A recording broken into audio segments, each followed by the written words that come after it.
She was mocked as clueless, but Anna Nicole Smith knew exactly what the rules were. She just never realized they were never meant for her. In the 1980s, in Mexia, Texas, she learned early that beauty opened doors, that hard work never could. Before the world called her a punchline, she had already defied every boundary set for girls like her. The question is, where did following those rules actually lead? Vicki Lynn Hogan was born in Mexia, Texas, in late 1967, a place where the biggest dreams usually ended up boxed in by the town limits. Mexia had fewer than 7,000 people in the 1980s, and the main street offered little more than a handful of diners, a Walmart, and a scattering of gas stations. Families here did not talk about college plans or second chances. Most talked about making rent, keeping the lights on, and hoping for steady hours at the chicken plant.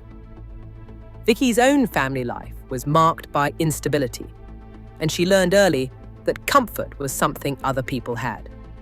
By 16, she had left high school and was working at Jim's Crispy Fried Chicken as a waitress and a cook. Her paychecks were small, but they kept her moving, barely. She married Billy Wayne Smith at 16, and by 17, she was a mother. The world did not offer many options for a teenage girl with no diploma and a child to support. She took jobs wherever she could find them, behind a counter, ringing up groceries, serving plates in a smoky diner. Each job was a reminder that hard work alone was not going to change her future. In Mexia, the rules were clear. If you wanted out, you had to find your own way. There were no safety nets, no one coming to rescue you. Scarcity was not just a background condition. It shaped every decision, every risk, every calculation. For Vicki, survival meant looking for exits, even if the only doors open were the ones no one else wanted to walk through. Houston in the late 1980s was a city of neon lights and fast money, where fortunes could change overnight if you knew how to get noticed. By 1988, Vicki Lynn Hogan had left Mexia behind and was working nights in strip clubs, first to pay the bills, then to see just how far attention could take her. The clubs were not glamorous, but they were a place where being seen could mean opportunity, not just survival. She learned how to read a room, how to turn glances into tips, and how to make her presence count.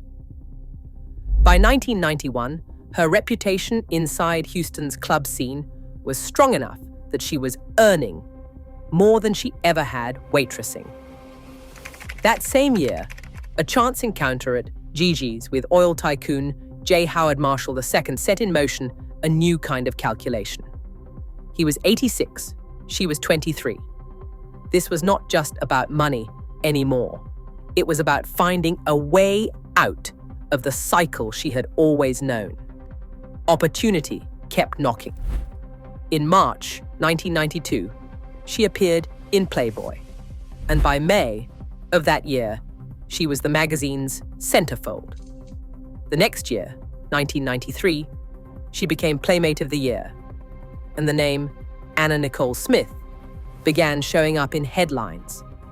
Each move was deliberate, every photo shoot, every club appearance, every handshake with someone who could open a door. Beauty became her leverage, and attention was the currency she traded in. She was not just working for tips anymore. She was working for a future. The rules had not changed, but she was starting to see how to play them on a bigger stage. On June 27, 1994, Anna Nicole Smith married J. Howard Marshall II in Houston. She was 26, he was 89. The story landed on front pages overnight. New York tabloids called her a buxom bombshell. The National Enquirer splashed their wedding photo with headlines about billions and betrayal. Local Texas papers described her as an ex-stripper, and him as a frail oilman. News anchors delivered the story with a smirk, as if the punchline was obvious. Marshall, with his fortune and white hair, was cast as eccentric but decisive, a man who knew what he wanted. Anna was called a gold digger, a trophy, a joke.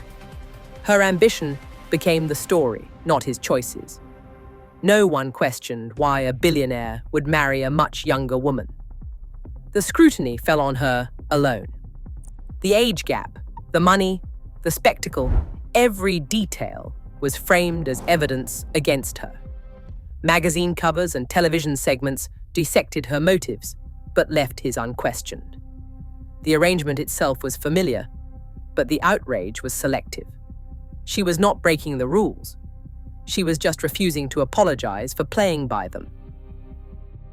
After J. Howard Marshall died on August 4, 1995, Anna Nicole Smith found herself cut off from the life she had fought to secure. The will left her nothing. His son, E. Pierce Marshall, took control of the estate, and the legal fight began. Courtrooms replaced red carpets. In 2001, a Houston jury denied her claim to any share of the Marshall fortune. Every appeal kept her in the headlines, but not in the way she hoped. In 2006, the Supreme Court ruled she could keep fighting, but each verdict and reversal only deepened the exhaustion. The tabloid press circled, dissecting every court appearance, every stumble, every moment of grief. The spectacle grew more brutal after her son Daniel died beside her in a Bahamas hospital room on September 10, 2006. She had given birth to her daughter just days before. By February 8, 2007, Anna Nicole Smith was found dead in a Florida hotel, the coroner ruling accidental overdose. The battle outlasted her.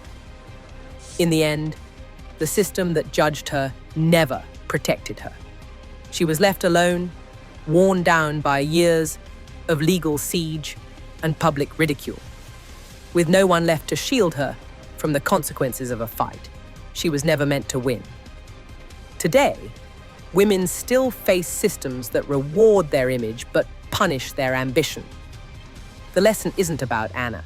It's about how quickly society polices who gets to claim power. Think about that.